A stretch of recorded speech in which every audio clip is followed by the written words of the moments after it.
இன்றைய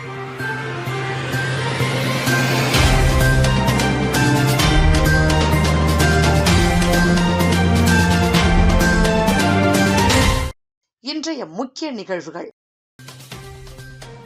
புதுச்சேரியில் சட்டமன்ற உறுப்பினர்கள் பதவியேற்பு, விரைவில் அமைச்சர்கள் பதவியேற்பு. 40 ஆண்டுகளுக்கு பிறகு காரைக்கால் பேரளம் இடையே பயணிகள் ரயில் இயக்கம், பட்டாசு வெடித்து இனிப்புகள் வழங்கி வரவேற்ற பொதுமக்கள்.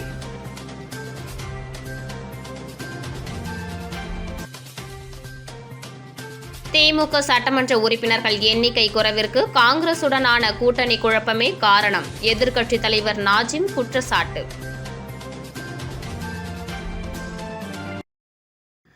புதுச்சேரி சட்டப்பேரவையில் 27 எம்எல்ஏக்கள் பதவியேற்றுக் கொண்டனர். பதவியேற்பு நிகழ்வின் போது உறுதிமொழி பத்திரத்தில் இல்லாத சிலவற்றை எம்எல்ஏக்கள் கூறிய நிலையில் தற்காலிக சபாநாயகர் கண்டித்ததோடு அதனால் விவாதமும் சலசலப்பும் சட்டசபையில் ஏற்பட்டது. புதுச்சேரி தேசிய ஜனநாயக கூட்டணி 18 இடங்களை கைப்பற்றி மீண்டும் ஆட்சி அமைத்தது.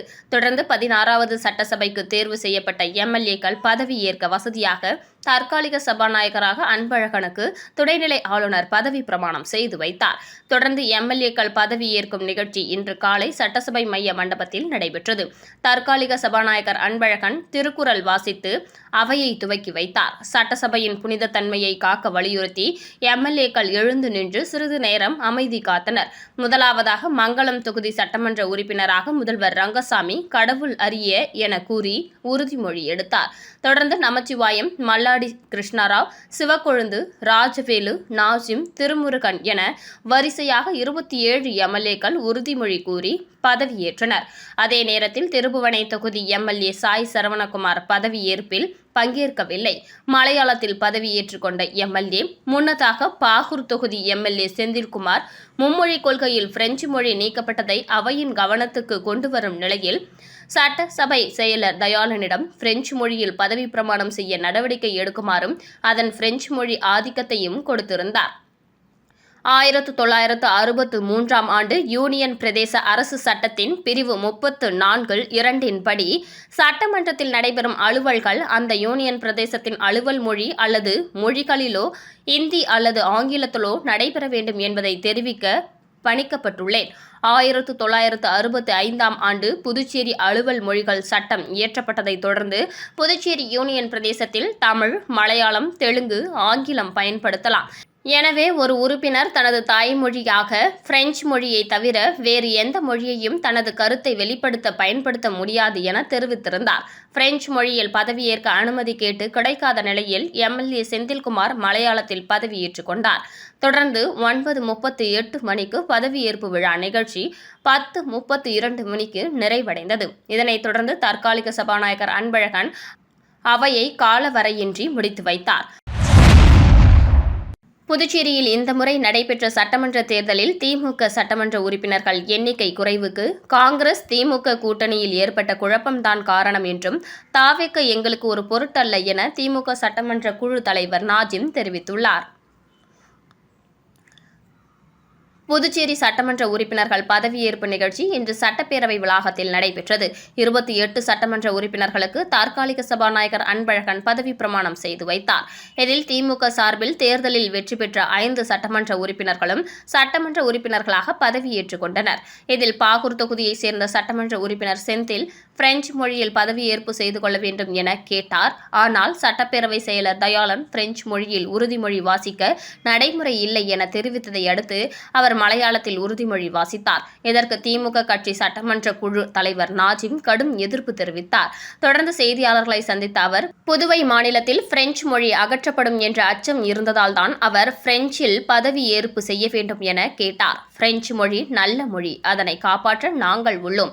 தொடர்ந்து பிரெஞ்சு மொழி சட்டமன்றத்தில் ஒலிக்கும் என்பதையும் தெரிவித்துக் கொள்கிறேன். மும்மொழி கொள்கையில் தொடர்ந்து திமுக சார்பில் எங்கள் எதிர்ப்பினை நாங்கள் தெரிவித்துக் கொண்டுதான் இருப்போம் என தெரிவித்தார். தொடர்ந்து அமைச்சரவை தாமதம் மற்றும் சட்டமன்ற தேர்தலில் திமுக உறுப்பினர்கள் குறைந்தது குறித்து செய்தியாளர்கள் எழுப்பிய கேள்விக்கு பதிலளித்த சட்டமன்ற உறுப்பினர் நாஜிம், அமைச்சரவையில் தாமதத்திற்கு முற்றுப்புள்ளி வைக்க வேண்டியது முதலமைச்சர் கடமை. தாமதம் ஆவதினால் பல்வேறு வதந்திகள் வரத்தான் செய்யும். அது இயல்பு. விரைவில் சபாநாயகரை தேர்ந்தெடுத்து சபையை கூட்ட வேண்டும். மேலும் திமுக சட்டமன்ற உறுப்பினர்கள் எண்ணிக்கை குறைவுக்கு திமுக காங்கிரஸ் கூட்டணியில் ஏற்பட்ட குழப்பம்தான் காரணம்.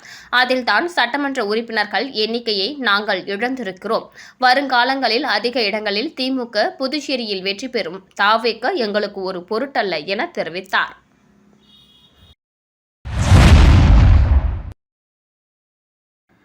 நாற்பது ஆண்டுகளுக்கு பிறகு காரைக்கால் பேரளம் ரயில் தடத்தில் பயணிகள் ரயில் இயக்கம். பாஜக சார்பில் இனிப்புகள் வழங்கி கொண்டாட்டம். காரைக்கால் மாவட்டத்தில் கடந்த 40 ஆண்டுகளுக்கு முன்பு பேரளம் வழியாக இயக்கப்பட்டு வந்த பயணிகள் ரயில் சேவை பல்வேறு காரணங்களால் நிறுத்தப்பட்டது. இந்த நிலையில் இந்த வழித்தடத்தில் பயணிகள் ரயிலை மீண்டும் இயக்க வேண்டும் என பல்வேறு தரப்பினரும் தொடர்ந்து கோரிக்கை விடுத்து வந்த நிலையில் கடந்த 10 ஆண்டுகளுக்கு முன்பு காரைக்கால் பேரளம் ரயில் பாதை விரிவுபடுத்தப்பட்டு புதிய அகல ரயில் பாதை அமைக்கப்பட்டு சோதனை ஓட்டம் செய்து தரம் சோதிக்கப்பட்டு சரக்கு ரயில் இயக்கப்பட்டு வந்த நிலையில் இன்று காரைக்கால் பேரளம் வழியாக மயிலாடுதுறை செல்லும் பயணிகள் ரயில் சேவை தொடங்கப்பட்டுள்ளது. இதனை வரவேற்கும் வகையில் பல்வேறு தரப்பினரும் ஆங்காங்கே இனிப்புகள் வழங்கியும் பட்டாசு வெடித்தும் கொண்டாடி வருகின்றனர். இதன் ஒரு பகுதியாக காரைக்கால் கோவில்பத்து பகுதியில் பாஜக மாவட்ட தலைவர் முருகதாஸ் தலைமையில் ஏராளமான பாஜகவினர் பட்டாசு வெடித்தும் இனிப்புகள் வழங்கியும் பயணிகள் ரயில் சேவையை வரவேற்றனர். இந்த நிகழ்ச்சியில் மாநில செய்தி தொடர்பாளர் அருள்முருகன் உள்ளிட்ட ஏராளமான பாஜகவினர் கலந்து கொண்டனர்.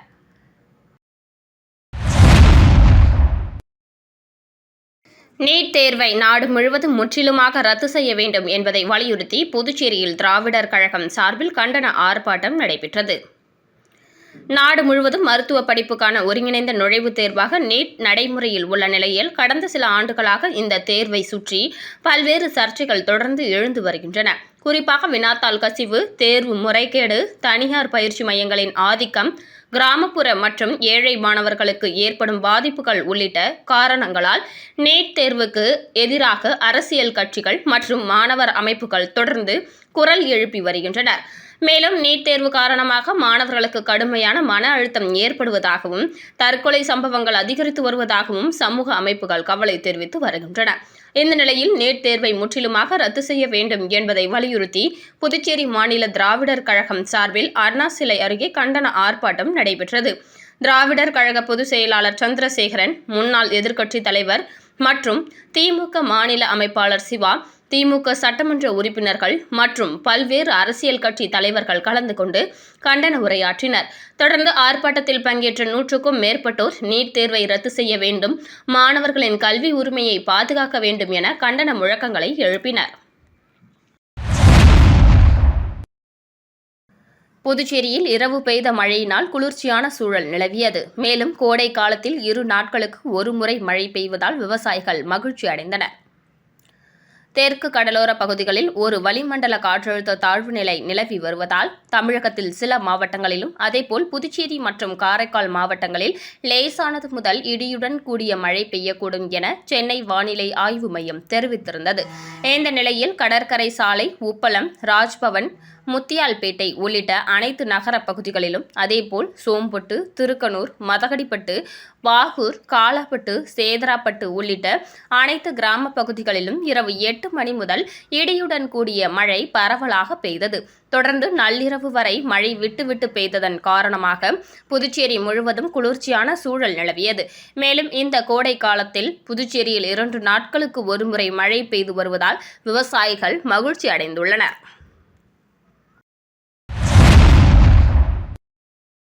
காலாப்பட்டு தொகுதி சட்டமன்ற உறுப்பினராக செந்தில் பதவியேற்றுக் கொண்டார்.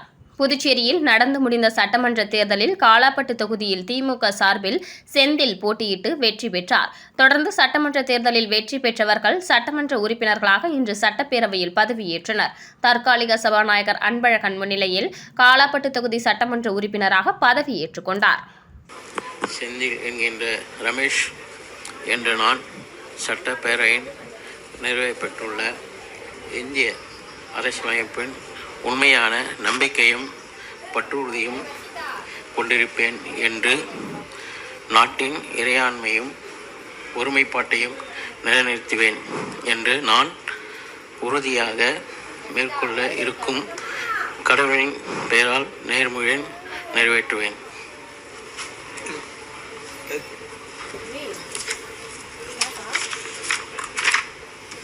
விளம்பர இடைவேளைக்கு பிறகு செய்திகள் தொடரும். சென்டர் இருக்கு, சம்மர் டென்ஷன் எதுக்கு? சென்டர் இருக்கு, சம்மர் டென்ஷன் எதுக்கு? தனம்ல ஏசி வாங்கி சம்மரை சில் பண்ணுங்க. தனம் சேல் சென்டர், காமராஜ் சாலை, பாண்டிச்சேரி. செய்திகள் தொடர்கின்றன. காமராஜ் நகர் தொகுதியில் சட்டமன்ற உறுப்பினராக பதவியேற்றுக் கொண்டார் லட்சிய ஜனநாயக கட்சியின் தலைவர் ஜோஸ் சார்லஸ் மார்டின். அவருக்கு தற்காலிக சபாநாயகர் அன்பழகன் பதவி பிரமாணம் செய்து வைத்தார். தொடர்ந்து முதலமைச்சர் ரங்கசாமி அவருக்கு பொன்னாடை மற்றும் பூங்கொத்து வழங்கி வாழ்த்துக்களை தெரிவித்துக் கொண்டார். ஜோஸ் சார்ல்ஸ் மார்டின் ஆகிய நான் புதுச்சேரி சட்டப்பேரவையின் ஒரு உறுப்பினராக தேர்ந்தெடுக்கப்பட்டிருப்பதனால் நான் சட்டத்தினால் நிறுவப்பெற்றவனான இந்திய அரசியல் அமைப்பில் உண்மையான பற்றார்வமும் பற்றுறுதியும் கொண்டிருப்பேன் என்றும் நான் இந்தியாவின் இறை ஆண்மையும் ஒருமைப்பாட்டையும் உறுதியாக பற்றி நிற்பேன் என்றும் நான் மேற்கொள்ளவிருக்கும் கடமையினை பற்றார்வத்தோடு ஆற்றுவேன் என்றும் கடவுளின் பெயரால் ஆணையிட்டு கூறுகிறேன். மத்திய அரசின் நிலைப்பாட்டால் பிரெஞ்சு மொழி நிலை குறித்து கவனம் ஈர்க்க அனுமதி கிடைக்காததால் சட்டப்பேரவையில் மலையாளத்தில் திமுக சட்டமன்ற உறுப்பினர் செந்தில்குமார் உறுதிமொழி ஏற்றார். புதுச்சேரியில் மும்மொழி கொள்கை அமல்படுத்தப்பட்டுள்ளதால் 2026-27 கல்வியாண்டில் சிபிஎஸ்இ பள்ளிகளில் 6ஆம் வகுப்பில் இருந்து ஹிந்தி கட்டாயம் என அறிவிக்கப்பட்டுள்ளது. அதே சமயம் பிரெஞ்சு மொழி பாடத்திட்டத்தில் இருந்து நீக்கப்பட்டுள்ளது. பிரெஞ்சு மொழி நீக்கத்திற்கு எதிர்ப்பு தெரிவித்து புதுச்சேரியில் அரசியல் கட்சிகள், பிரெஞ்சு ஆசிரியர்கள் மற்றும் சமூக ஆர்வலர்கள் பல்வேறு கட்ட போராட்டங்களில் ஈடுபட்டு வருகின்றனர். புதுச்சேரி பாகூர் தொகுதியில் தேர்ந்தெடுக்கப்பட்டவர் திமுக எம்எல்ஏ செந்தில்குமார். அவர் பதவியேற்கும் போது மலையாளத்தில் உறுதிமொழி வாசித்தார். பிரெஞ்சு மொழியில் உறுதிமொழி வாசிக்க அனுமதி கேட்டிருந்தார். ஆனால் சட்டப்பேரவை செயலர் தயாளன் பிரெஞ்சு மொழியில் உறுதிமொழி வாசிக்க நடைமுறை இல்லை என பதில் தெரிவித்திருந்தார். அதையடுத்து அவர் மலையாளத்தில் உறுதிமொழி வாசித்தார். இது பற்றி எம்எல்ஏ செந்தில்குமாரிடம் கேட்டதற்கு, புதுச்சேரியில் பிரெஞ்சு மொழியின் நிலை குறித்து நான் கவனத்தை ஈர்க்க விரும்பினேன். ஆனால் சபாநாயகர் மறுத்துவிட்டார். எனவே எனது எதிர்ப்பை பதிவு செய்து பிரெஞ்சு மொழியின் நிலை குறித்து கவனத்தை ஈர்க்க நான் மலையாளத்தில் பதவி பிரமாணம் எடுத்துக்கொண்டேன் என்றார்.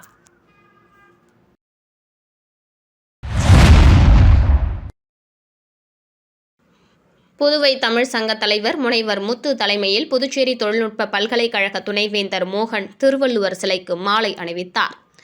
புதுவை தமிழ் சங்கத்தில் உள்ள திருவள்ளுவர் சிலைக்கு மாலை அணிவித்து திருக்குறள் கூறும் நிகழ்ச்சி மாதந்தோறும் 20ஆம் தேதி நடைபெற்று வருகிறது. இந்த நிகழ்விற்கு புதுவை தமிழ் சங்க தலைவர் கலைமாமணி முனைவர் முத்து தலைமை தாங்கினார். செயலர் சீனு மோகன்தாசு வரவேற்புரையாற்றினார். இந்த நிகழ்வில் புதுச்சேரி தொழில்நுட்ப பல்கலைக்கழகத்தின் துணைவேந்தர் பேராசிரியர் முனைவர் மோகன் சிறப்பு விருந்தினராக பங்கேற்று திருவள்ளுவர் சிலைக்கு மாலை அணிவித்து திருக்குறள் கூறும் நிகழ்வினை தொடக்கி வைத்து நிகழ்ச்சியில் பங்கேற்ற தமிழ் அறிஞர்கள், தமிழ் ஆர்வலர்கள், பொதுமக்கள் அனைவருக்கும் திருக்குறள் புத்தகம் வழங்கினார். பங்கேற்ற அனைவரும் திருக்குறள் கூறினர். சிறப்பு விருந்தினர் புதுச்சேரி தொழில்நுட்ப பல்கலைக்கழக துணைவேந்தர் மோகன், புதுவை தமிழ் சங்க தலைவர் கலைமாமணி முனைவர் முத்து பொன்னாடை அணிவித்து பாராட்டினார். உடன் புதுவை தமிழ் சங்க பொருளாளர் அருள் செல்வம், துணைத் தலைவர் திருநாவுக்கரசு, பேராசிரியர்கள் செல்வராஜ், பழனிவேல், பிரெஞ்சு பேராசிரியர் ஆனந்த வடிவேலு, பொறிஞர் பாலசுப்ரமணியன், ஆட்சிக்குழு உறுப்பினர்கள் கலைமாமணி, MS ராஜா, தமிழ் மாமணி உசேன், பேரறிஞர் பாலசுப்ரமணியன், ஆட்சிக்குழு உறுப்பினர்கள் கலைமாமணி MS ராஜா, தமிழ் மாமணி உசேன், பேரறிஞர் சுரேஷ்குமார் மற்றும் தமிழ் அறிஞர்கள், தமிழ் ஆர்வலர்கள், மாணவர்கள் மற்றும் பொதுமக்கள் என ஏராளமானோர் பங்கேற்று சிறப்பித்தனர்.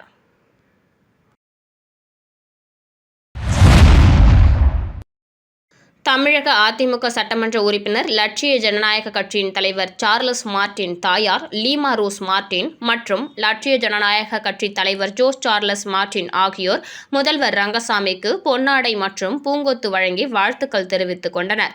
தொடர்ந்து முதலமைச்சர் ரங்கசாமி அவர்களுக்கு திரு அண்ணாமலையின் புகைப்படம் வழங்கி வாழ்த்து பெற்றார். பாரிஸ் அந்நிய வேத போதக சபையின் 250ஆம் ஆண்டு நிறைவு விழா காரைக்காலில் வரும் 26ஆம் தேதி கொண்டாடப்பட உள்ளது. பாரிஸ் அந்நிய வேத போதக சபை என்பது 17ஆம் நூற்றாண்டில் பிரான்சில் நிறுவப்பட்ட கத்தோலிக்க மறைப்பணி அமைப்பாகும். ஆசிய நாடுகளில் கிறிஸ்துவத்தை பரப்புவதற்காகவும் உள்ளூர் குருக்களை உருவாக்குவதற்காகவும் இந்த சபை உருவாக்கப்பட்டது. போர்த்துகீசியர்களின் ஆதிக்கத்தை தவிர்ப்பதற்காக 17ஆம் நூற்றாண்டில் இந்த சபையின் குருக்கள் தரைமார்க்கமாக பாரசீகம் மற்றும் இந்தியா வழியாக ஆசியாவை அடைந்தனர். தமிழ்நாட்டில் 18ஆம் நூற்றாண்டுகளில் புதுச்சேரியை மையமாக கொண்டு தமிழகத்தில் தீவிரமாக செயல்படத் தொடங்கினர். இயேசு சபை குருக்களுக்கு பிறகு புதுச்சேரி மற்றும் அதனை சுற்றியுள்ள பகுதிகளில் இவர்கள் திருச்சபை பணிகளை மேற்கொண்டனர். ஆன்மீக பணி மட்டுமின்றி தமிழ் மற்றும் பிற ஆசிய மொழிகளில் அகராதிகள், இலக்கண நூல்கள் மற்றும் வேத போதனைகளை எழுதினர். பல புதிய தேவாலயங்களை பிரெஞ்சு கோதி கட்டிடக்கலை பாணியில் கட்ட பங்களித்துள்ளனர். இந்த நிலையில் பாரிஸ் அந்நிய வேத போதக சபையின் 250ஆம் ஆண்டு நிறைவடைந்ததை அடுத்து அதனை நினைவு கூறும் வகையிலும் கொண்டாடும் வகையிலும் காரைக்கால் புனித தேற்றருவு அன்னை ஆலயத்தில் வரும் 26ஆம் தேதி பாரிஸ் அந்நிய வேத போதக சபையின் 250ஆம் ஆண்டு நிறைவு விழா நடைபெற உள்ளதாக மாவட்ட பங்கு குரு பால் ராஜ்குமார் தெரிவித்துள்ளார். இந்த நிகழ்ச்சியில் கடலூர், புதுச்சேரி மறை மாவட்ட பேராயர் பிரான்சிஸ் பங்கேற்க உள்ளதாகவும் அவர் தெரிவித்தார்.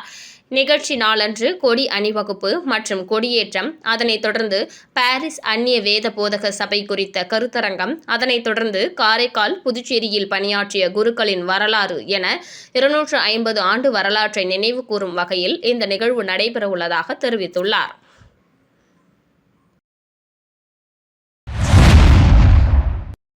புதுச்சேரி அடுத்த பெரம்பை பகுதியில் அமைந்துள்ள ஸ்ரீ ஏழை மாரியம்மன் ஆலய தேர் திருவிழாவில் ஏராளமான பக்தர்கள் கலந்து கொண்டனர். புதுச்சேரி அடுத்த தமிழக பகுதியான பெரம்பை கிராமத்தில் அமைந்துள்ள ஸ்ரீ ஏழை மாரியம்மன் ஆலயத்தில் 4ஆம் ஆண்டு தேர் திருவிழா நிகழ்ச்சி வெகு சிறப்பாக நடைபெற்றது. முன்னதாக கடந்த திங்களன்று ஊரணி பொங்கல் நிகழ்ச்சியும், செவ்வாய் அன்று அம்மனுக்கு கூழ்வார்த்தல், செடல் தரித்தல் மற்றும் காத்தவராயன் சுவாமிக்கு கும்பம் படைத்தல் நிகழ்ச்சியும் நடைபெற்றது. இதனைத் தொடர்ந்து முக்கிய நிகழ்வாக தேர் திருவிழா வெகு சிறப்பாக நடைபெற்றது. இதில் பெரம்பை கிராம மக்கள் உட்பட சுற்று வட்டார பகுதிகளில் இருந்து ஏராளமான பொதுமக்கள் கலந்து கொண்டு தேரை வடம் பிடித்து இழுத்தனர்.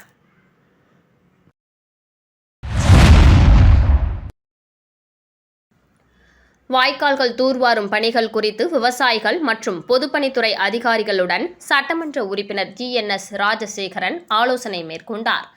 காரைக்கால் மாவட்டம் திருநள்ளாறு தொகுதியில் புதிதாக தேர்ந்தெடுக்கப்பட்டுள்ள சட்டமன்ற உறுப்பினர் GNS ராஜசேகரன் இன்று திருநள்ளாறு பகுதியில் உள்ள தமது அலுவலகத்தில் பொதுப்பணித்துறை அதிகாரிகள் மற்றும் விவசாயிகளை சந்தித்து வாய்க்கால்கள், வடிகால்கள் தூர்வாருவது சம்பந்தமாக ஆலோசனை மேற்கொண்டார். இதில் திருநள்ளாறு தொகுதிக்குட்பட்ட அம்பகரத்தூர், சேத்தூர், செல்லூர், கருக்கங்குடி, திருநள்ளாறு, அத்திப்படுகை உள்ளிட்ட பல்வேறு கிராமங்களைச் சேர்ந்த 100க்கும் மேற்பட்ட விவசாயிகள் கலந்து கொண்டு தங்களது கோரிக்கைகளை வலியுறுத்தினர். அப்போது கோவிந்தராஜன், தங்கவேலு, பிரான்சிஸ், சேவியர் உள்ளிட்ட பொதுப்பணித்துறை அதிகாரிகள் விவசாயிகளின் கேள்விக்கு பதில் அளித்தனர். அதனைத் தொடர்ந்து செய்தியாளர்களை சந்தித்த சட்டமன்ற உறுப்பினர் GNS ராஜசேகரன் விவசாயிகளின் கோரிக்கைகளை விரைந்து முடிக்க நடவடிக்கை மேற்கொள்ள உள்ளதாகவும், பாலம் உள்ளிட்ட பெரிய திட்டங்கள் விரைவில் நிறைவேற்றப்பட உள்ளதாகவும், விவசாயிகளின் பிரதான கோரிக்கையான வாய்க்கால் மற்றும் வடிகால் விரைவில் முறையாக தூர்வாரப்பட உள்ளதாக தெரிவித்தார். சட்டமன்ற உறுப்பினராக பதவியேற்க புதுச்சேரி சட்டப்பேரவை வந்தார் லட்சிய ஜனநாயக கட்சி தலைவர் ஜோஸ் சார்லஸ் மார்டின். தனது தாயாரும் லால்குடி தொகுதி சட்டமன்ற உறுப்பினருமான லீமா ரோஸ் மார்டின், மனைவி சிந்து ஸ்ரீ சார்லஸ், மாமனார் கமலக்கண்ணன் மற்றும் மகள் உடன் வந்துள்ளனர். மீண்டும் இன்றைய முக்கிய நிகழ்வுகள். புதுச்சேரியில் சட்டமன்ற உறுப்பினர்கள் பதவியேற்பு, விரைவில் அமைச்சர்கள் பதவியேற்பு. 40 ஆண்டுகளுக்கு பிறகு காரைக்கால் பேரளம் இடையே பயணிகள் ரயில் இயக்கம், பட்டாசு வெடித்து இனிப்புகள் வழங்கி வரவேற்ற பொதுமக்கள்.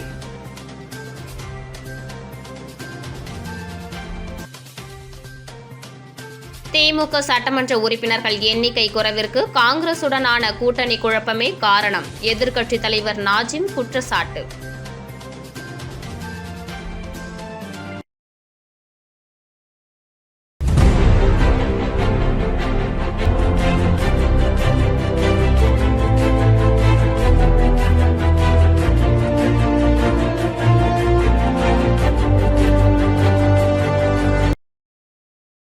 செய்திகளை உடனுக்குடன் தெரிந்து கொள்ள மெட்ரோ யூடியூப் சேனலை சப்ஸ்கிரைப் செய்யவும்.